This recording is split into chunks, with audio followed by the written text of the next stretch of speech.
There are islands you cannot reach for any amount of money. Not as a tourist, not as a journalist, not as a scientist. Military bases, biological laboratories, hostile tribes, nuclear burial sites. In this video, we will look at 13 islands whose existence is officially acknowledged, but where access is impossible. And the reason they are hidden is more disturbing than any speculation. Let's begin. North Sentinel Island, the Andaman Archipelago, Indian Ocean. Roughly the size of Manhattan, covered in dense jungle, surrounded by shallow waters and coral reefs. From the air, it looks like paradise. Anyone who tries to approach it risks being killed. Not metaphorically, literally.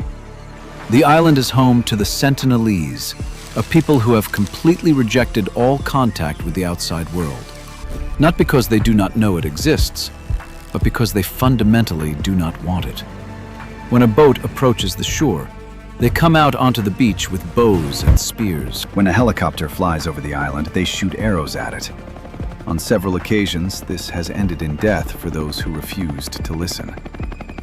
In 2018, a young American missionary secretly made his way to the shore. He wanted to bring them the word of God. His body was found on the beach the next day. The Indian government has officially banned any approach to the island. The exclusion zone extends 5 nautical miles. Patrol boats enforce it continuously. And here is what matters. They are not isolated from us. We are isolated from them by their choice. Right now, in the 21st century, there are people on this planet for whom the rest of the world does not exist, and the state is forced to respect that. But what comes next is a completely different kind of ban. Not natural, man-made, and far more sinister. Queimada Grande, Brazil. 80 kilometers from Sao Paulo, a small island in the Atlantic Ocean. This is where the highest concentration of venomous snakes per square meter in the world is found. According to different estimates, the island is home to between 2,000 and 4,000 golden lanceheads, some of the most dangerous snakes on the planet. Their venom destroys blood vessel walls, causes necrosis and internal bleeding. Without antivenom, death can come within hours. Even with antivenom, survival is still far from guaranteed. The Brazilian Navy has officially banned civilians from landing on the island. Scientists can go there only with special permission and only accompanied by a doctor. There's a legend that pirates brought the snakes here to guard buried treasure. A beautiful story. The truth is simpler. The snakes evolved here for thousands of years in complete isolation, with no one to threaten them, until humans appeared. In the reports of researchers who were granted permission to visit the island, one detail appears again and again. They write that the snakes here do not hide. They do not flee. They simply lie everywhere, on rocks, on branches, on paths, as if the island belongs to them, because it does. Diego Garcia, the Indian Ocean. Officially, it is a British overseas territory. In practice, it is one of the most secretive U.S. military bases on the planet. A perfectly shaped atoll, almost an ideal ring of land around a lagoon. Beautiful and completely inaccessible. In the 1960s and 1970s, the British government forcibly removed the entire native population from the island, the Chagosians. Thousands of people were deported to Mauritius and the Seychelles, simply because the island was needed. Their requests to return are still being rejected to this day. The island contains a strategic airbase capable of launching strikes across the Middle East, South Asia, and East Africa. According to available reports, there are underground facilities here whose purpose has never been publicly disclosed. And one more detail. In 2014, several aviation analysts suggested that the missing Boeing of flight MH370 could have drifted into the Diego Garcia zone. Officials categorically denied it. Access for independent observers is closed. It has always been closed, and it will never be opened. That is what makes places like this frightening. Not that something terrible is definitely happening there, but that no one outside will ever be able to check. Plum Island, New York. Barely a mile and a half from the state's coastline, it can be seen from shore with the naked eye. But you cannot dock there. You cannot fish nearby. Even approaching it by boat is forbidden without special permission. The official explanation is an animal disease research center, primarily focused on foot and mouth disease. That is the reason for the security measures. It all sounds logical. But in the 1990s, documents began to surface suggesting that, during the Cold War, biological weapons experiments had been conducted on Plum Island, allegedly involving pathogens dangerous not only to animals, but also to humans. There is no official confirmation of this, but there is also no official denial that can truly be trusted. In 2009, the government decided to sell the island at auction. The scandal grew so large that members of Congress issued public statements warning that a secret biological facility could not be allowed to fall into private hands. The auction was frozen. The island still belongs to the government. People who live on the opposite shore see it every day. Green, quiet, apparently ordinary, and completely closed. Sometimes, the most frightening thing is the ordinary appearance. Grenard Island, Scotland. A small piece of land in a bay. It looks like any other Scottish island. Rocks, grass, grey skies, sea wind. In 1942, the British military conducted biological weapons tests here. Anthrax spores were released over a field, and a flock of sheep was placed there. The result was predictable. All the animals died quickly. But no one calculated how resilient the spores would be. Anthrax spores can remain in the soil for decades. The island was closed. Warning signs were put up. All access was forbidden. Only in 1986, 44 years after the tests, was a large-scale decontamination operation carried out. The soil was soaked with formaldehyde and treated with seawater. Afterward, officials declared the island safe. A flock of sheep was released. It survived. The island was ceremonially removed from the restricted list, in theory, because independent researchers who took soil samples in the 2000s found traces of spores. How many remain there is unknown. The official position is that the island is clean, but local fishermen still do not go there, just in case.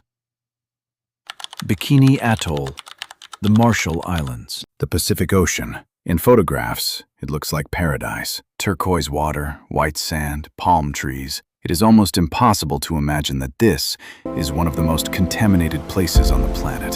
Between 1946 and 1958, the United States conducted 23 nuclear tests here, 23 explosions, including the Castle Bravo thermonuclear bomb, whose yield turned out to be 2.5 times greater than expected. The atoll was covered by a cloud of radioactive ash. A fishing vessel 160 kilometers away received a deadly dose of contamination. The native population was evacuated with the promise that they would soon be able to return. In 1968, they really were brought back after officials declared the island safe. But within a few years, cesium levels in the residents' blood were so high that they had to be evacuated again. Today, Bikini Atoll is a UNESCO World Heritage Site.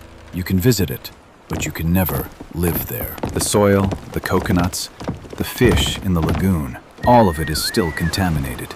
The place is beautiful, the place is dead, and the people who lived here lost their home forever without having done anything to deserve it. Poveglia, Italy. The Venetian Lagoon, a few kilometers from one of the most beautiful cities in the world. Starting in the 14th century, this small island became a place where plague victims were brought. Thousands of people were taken here to die. According to some historical estimates, the remains of 160,000 people lie in the island's soil. The ground here is, quite literally, compressed ash from burned bodies. In the 19th century, a psychiatric hospital was built on the island. According to documentary accounts, brutal experiments were conducted on patients here in the 1930s. Supposedly, the head doctor eventually lost his mind and threw himself from the bell tower. The bell tower still stands, crooked, half sunk into the ground. The bell has been removed, but those who have approached the island by boat say that sometimes it seemed as if it was still ringing. The island is closed, officially because the old buildings are unsafe. Several attempts have been made to sell it to private investors. Each time the deals fell apart. The last buyer, who acquired it in 2014, gave up the island only a few months later, almost without explanation. There are places people close, and there are places that seem to close themselves. Surtsey, Iceland. An island that did not exist before 1963. It rose from the ocean floor after an underwater volcanic eruption. Fishermen witnessed the birth of the island. At first, they thought a ship was on fire, but it was land seeing the sky for the first time. Today, it is one of the most strictly protected scientific reserves in the world. Access is granted only to a small number of researchers and is tightly regulated. The reason is simple and, at the same time, extraordinary. On completely bare volcanic ground, an ecosystem is forming from nothing. Scientists are watching as the first bacteria, then mosses, then birds, then insects gradually colonize a place that did not exist before. Any person who steps onto the island without permission instantly contaminates the experiment, bringing seeds, bacteria, traces. So the ban here is not meant to hide anything. It exists to preserve something. Of all the islands on this list, Surtsey is the only place where the restriction stands in defense of life, of the way life begins, from zero, on an empty rock in the middle of the ocean. Clipperton Island, the Pacific Ocean. It belongs to France. 3,500 kilometers from Paris. A perfect atoll, a ring of land around a lagoon. But the lagoon here is sealed. Its water does not renew itself. It is dead, stagnant, foul-smelling, almost lifeless. At the beginning of the 20th century, the island was inhabited. A small colony of miners extracted guano. In 1914, supply shipments stopped when the World War began. The people were cut off. Almost all the men died of scurvy. The remaining women and children came under the control of the only surviving man, the lighthouse keeper, Victoriano Alvarez. What happened on the island over the next several years is described cautiously in archival documents. But between the lines, there is horror. In 1917, an American warship happened to pass nearby. The survivors came out onto the shore. They were rescued. Today, no one lives on the island. Researchers who have been granted permission to visit describe the same thing again and again. The feeling of loneliness here is so heavy that it seems almost physical. And thousands of hermit crabs cover the ground beneath your feet like a living carpet. Minami Torishima Island, the easternmost point of Japan. A tiny atoll in the Pacific Ocean. Officially, it is a meteorological station and a military facility. It is completely closed. In 2013, Japanese scientists discovered that the seabed around the island contains enormous deposits of rare earth metals. These deposits may be many times larger than all known land-based reserves. Rare earth metals are what modern smartphones, electric vehicles, military electronics, and almost the entire high-tech industry depend on. The area was quietly sealed off. The presence there was quietly strengthened. Access was closed without loud statements or press conferences. Sometimes islands are not closed out of fear. They are closed because what lies beneath them is too valuable to be made public. Rudolph Island, Franz Josef Land, the Arctic.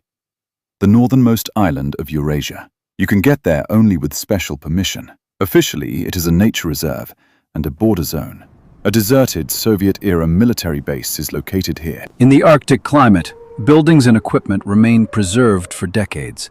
The remains of machinery, barrels, and traces of human presence are still standing. According to environmental organizations, soil and water contamination in this part of the Arctic remains one of the region's serious, unresolved ecological problems. But that is not the only issue. Rudolph Island is the last piece of land before the North Pole.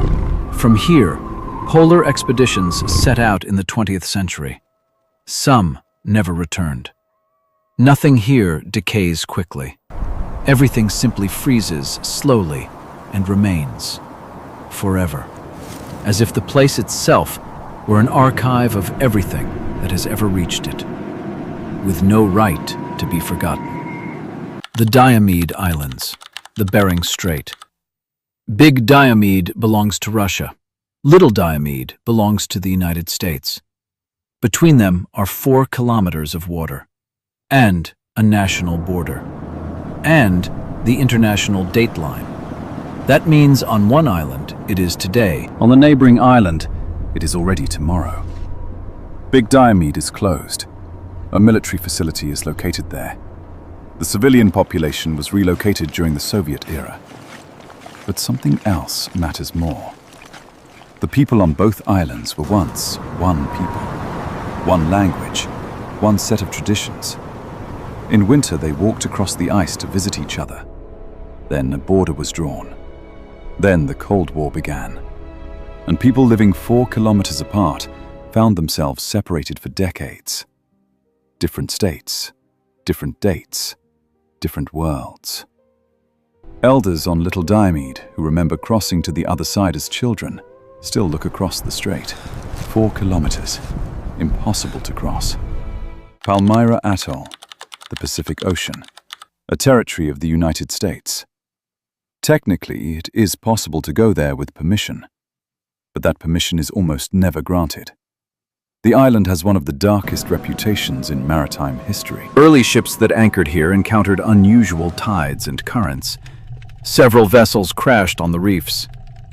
In 1974, a couple of sailors came ashore. One of them was murdered. The other disappeared. The victim's remains were found several years later in an aluminum container near the shore. Many of those who have been to the island, researchers, soldiers, scientists, describe the same thing. An unexplained, growing unease. The feeling that you are somewhere you should not be. Not because of any danger that can be explained, but because of something else. Something a rational person has no word for. The official reason for the island's restricted access is the protection of a nature reserve. Maybe that is true.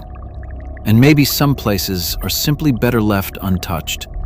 Not because weapons are hidden there or secrets are buried, but because places like this have something like memory. Dark, very long, and deeply unfriendly to anyone who comes without invitation. 13 islands, 13 forbidden zones. Some are closed by governments because of military secrets, nuclear contamination, biological experiments, strategic resources. Others are closed by nature itself, through venom, volcanic fire, eternal ice, and thousands of years of isolation. And others are closed by something difficult to name, but easy to feel if you get close enough. And this is what remains after all of it. As long as these islands stay closed, we accept the official explanations on faith. But history shows us again and again, the official version of a ban is almost never the whole truth. It is only the part they decided to show.